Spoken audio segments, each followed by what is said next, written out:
I'm really looking forward to answering any of your questions. No questions too personal. After all, I have put myself up here.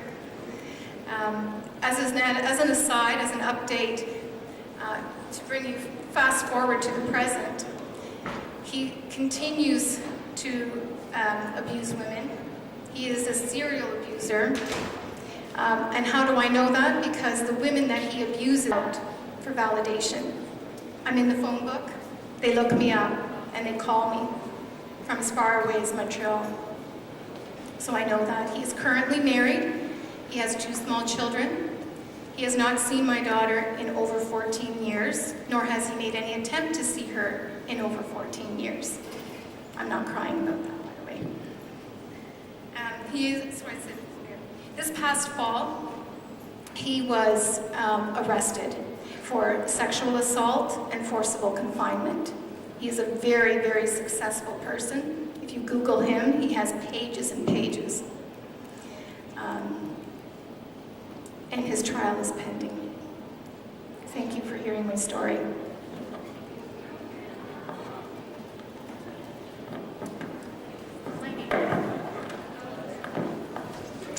My name is Anna, and I too am a survivor, and it is such a pleasure to be here today, to be part of an organized event, and I'm very thankful that you all are bringing awareness to issues that surround violence against women. My story is a little different from Sandra's, or from women who were at the hands of physically abusive men. I have no physical scars or bruises. My relationship was filled with emotional, psychological, financial, sexual, and spiritual abuse. And unfortunately, still after 3 years of separation, this man still has a negative effect on me today. I didn't recognize his control tactics at first, since I was primarily occupied with raising my 4 young and very active children that we had in the first 7 years of our marriage.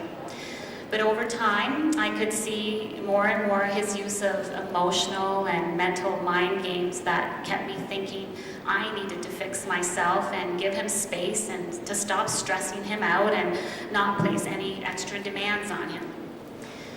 I often found myself tossed in this absolute state of confusion. As the children were growing up, he would belittle me, undermine me, and teach them that I was sick in the head for making them eat healthy food or brushing their teeth or doing their homework, or for listening to rules, or even for doing acts of kindness for people. And the sad reality is they started to believe him, and they even spoke these things. Even though I was very hurt by him, just like Sandra, I just didn't want to give up hope. I felt my job was to support my husband no matter what. I did whatever I could to meet all his demands and to keep him from getting angry or frustrated or from withdrawing. And over the 13 years of marriage, I basically started to give up my own hopes and dreams and just basically lived my life through all his demands. Well, the greatest challenge for me was recognizing the seriousness of my situation. You often hear that women have, or abused women have a light bulb moment. Well, my light bulb moment came when I started experiencing extreme pains in my chest. I thought I was having a heart attack, and I thought, you know what, I'm gonna die.